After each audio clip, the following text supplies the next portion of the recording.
गुरुदेव, क्या कामना की पूर्ति होने पर पुण्य नष्ट होते हैं? पैसा तो खर्चा ही होता है जब सामान खरीदते हैं, नहीं खर्चा होता।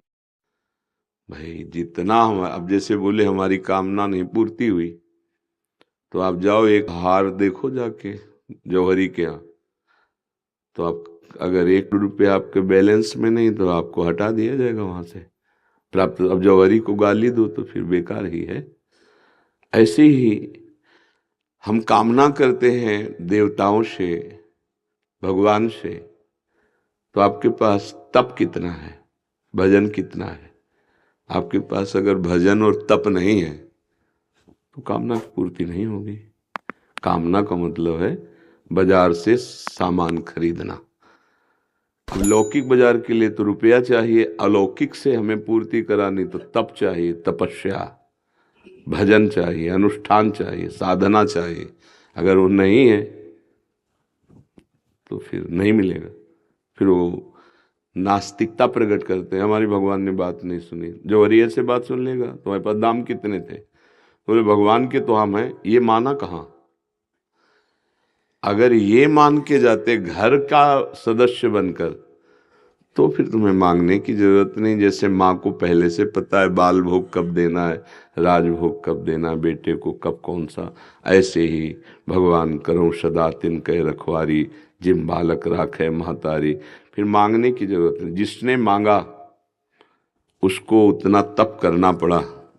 जैसे पत्नी की मांग श्री करदम जी को हुई तो 10,000 वर्ष तक भगवान की तपस्या की, भजन मंत्रानुष्ठान, तब भगवान प्रकट हुए। और आदि सम्राट महाराज मनु की पुत्री देवहूति जी उनको पत्नी रूप में प्राप्त हुई और भगवान स्वयं कपिल देव जी के रूप में पुत्र रूप में प्रकट हुए। तो अगर आपकी कामना है, उसके अनुसार साधना है, तपस्या है, मंत्रानुष्ठान है तो फल मिलेगा, नहीं तो नहीं मिलेगा।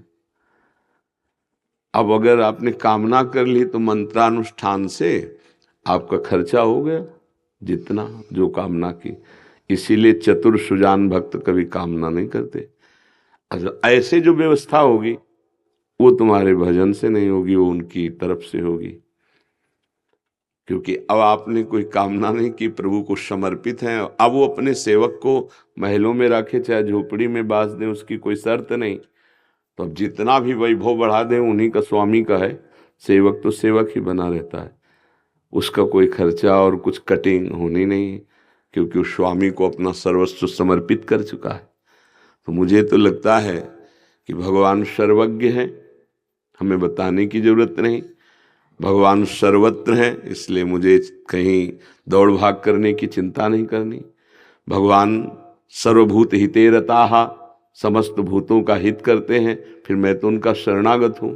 अब जोई जोई प्यारो करे सोई मोहि भावे।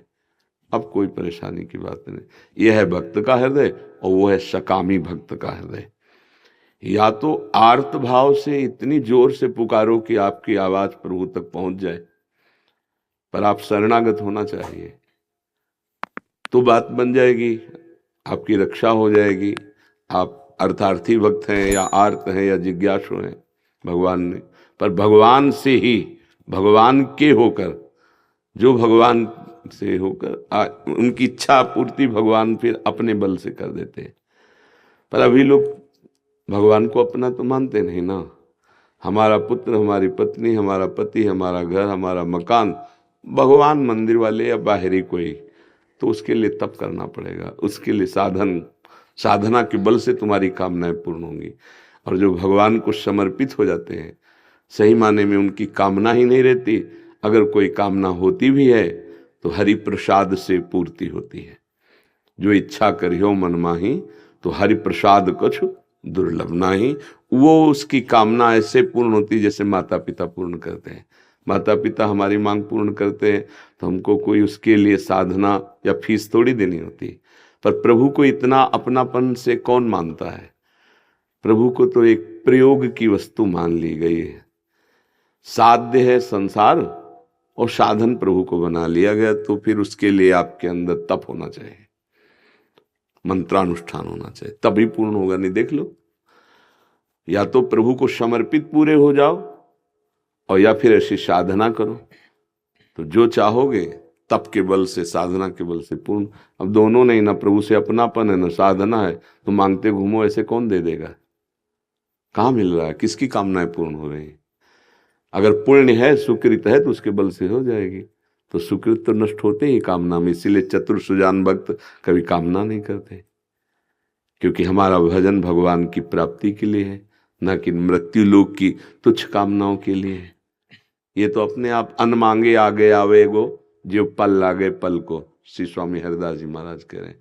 हरि भज छाणी न मान नर्तन को, मति बंछे रे मति बंछे तिल तिल धन को, अन मांगे आगे आवे गो, जीव पल लागे पल को, कहे हरिदास मीच ज्यों आवे, त्यों धन है आपन को, हरि भज छाणी न मान नर्तन को।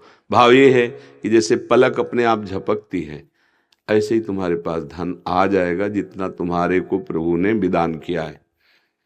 तुम तो केवल हरि भजन करो, अपने कर्तव्य का पालन करते हुए, फल की इच्छा न रखते हुए, निरंतर जो भगवद स्मरण करता है, उसके योग क्षेम का वाहन स्वयं भगवान करते हैं। गीता जी में नहीं कह रहे, अनन्यश्चिन्तयन्तो माम ये जनाः पर्युपासते, तेषां नित्याभियुक्तानां योगक्षेमं वहाम्यहम्। जब अखिल भुवनों के, ब्रह्मांडों के स्वामी हमारी जिम्मेवारी ले रहे हैं, तो अब हमें पर्चा क्या पकड़ाना?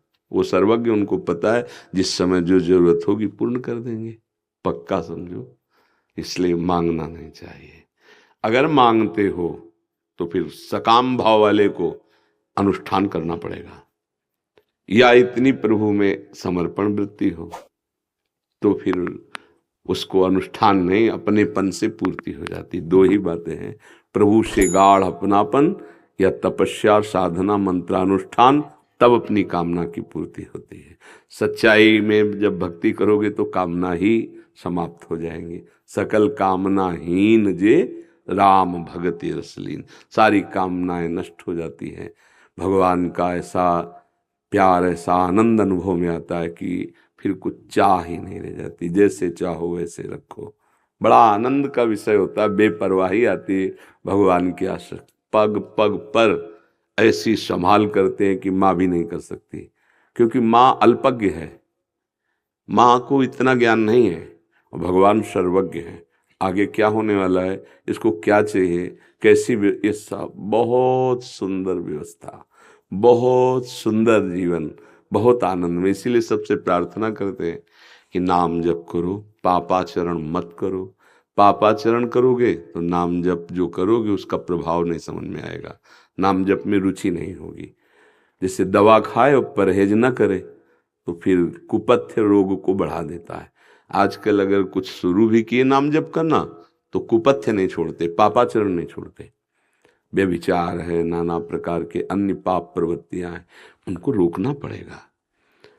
आचरण शुद्धि, नियम निष्ठा, प्रतिज्ञा पालन, जब तक उपासक में नहीं है तब तक भजन का रंग नहीं आएगा। आचरण शुद्धि अनिवार्य है, चरित्र पवित्र होना अनिवार्य है। इस समय चरित्रहीनता की होड़ लगी हुई है, समझ पा रहे हैं आप? इस समय वर्तमान काल जो चल रहा है, आचरण को आग लगाई जा रही है, आचरणहीनता बढ़ती चली जा रही, उसमें आचरण भ्रष्ट हो रहा है, चरित्र पवित्र हो रहा है, तुम्हारा मन मलिन हो रहा है। इससे कोई मतलब नहीं, क्योंकि विवेक नहीं है, शास्त्र स्वाध्याय नहीं, सत्संग नहीं, तो पता ही नहीं कि मैं क्या करने जा रहा हूं। अब ऐसा व्यक्ति नाम भी जब करेगा तो कुछ लाभ तो अनुभव में कर नहीं पाएगा, क्योंकि कुपथ्य बहुत जोर का चल रहा है।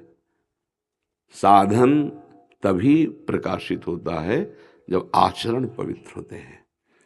अगर भजन और बढ़ा दे तो उसी के हृदय में जलन पैदा हो जाएगी और उसका मन फिर पाप आचरण से डरने लगेगा। जिसे भगवान का डर है, सदगुरु का डर है, वही संसार से मुक्त हो जाता है, वही निर्भय हो जाता है।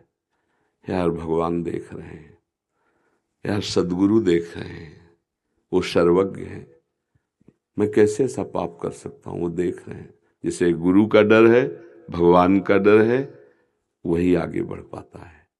अब आज सब डर खत्म हो चुके हैं, शास्त्र स्वाध्याय नहीं है तो भगवान का डर नहीं, और गुरुजन संत जनों का आदर नहीं अंदर से, क्योंकि कुछ पाखंड से ऐसी लीलाएं हो गई जिससे संतों पर अश्रद्धा हो गई, और कुछ सीरियल ऐसे बने हैं नौटंकी नाटक। अब वो नए बच्चे देखेंगे, घर परिवार वाले, तो क्या सोचेंगे? संत, संत का मतलब ये, जब संत पर श्रद्धा नहीं, सदगुरु पर श्रद्धा नहीं, भगवान पर श्रद्धा नहीं, शास्त्र पर श्रद्धा नहीं, तो तुम्हारा जीवन क्या होगा? नर्क। देख लो क्या जीवन है। नवीन जो धर्म विरुद्ध आचरण कर रहे, नर्क में जीवन है, क्योंकि हमें पता ही नहीं कि हमें क्या करना चाहिए, क्या नहीं करना चाहिए। हम कौन से मार्ग में गिरते चले जा रहे, कौन से मार्ग में उठेंगे।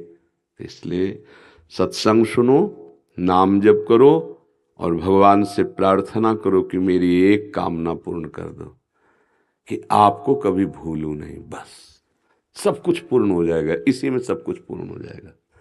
जब कोई भगवान के मार्ग में चलता है तो भागवतिक व्यवस्था होती है, बड़े बड़े लोकपाल उसकी सुरक्षा में होते हैं, बड़ी व्यवस्था। सरकारी आदमी को देखते हो, गाड़ी बंगला सब व्यवस्था हो जाती है, क्योंकि सरकारी आदमी, उसके परिवार को भी फ्री चलने के लिए सरकारी गाड़ियों में, कि आप ट्रेन में फ्री चल सकते हो।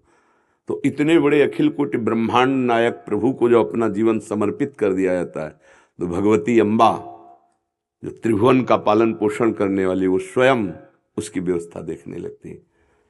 तब सब एक से एक दिव्य प्रताप उदय होता, तो लगता है अरे ये तो जादू हो रहा है, ये कैसे हो रहा है? ये हो रहा है अखिल कोटि ब्रह्मांड नायक परात परिष्ठ भगवान से। अब अपनापन जो था वही सिद्ध हो गया, वही परिपक्व हो गया।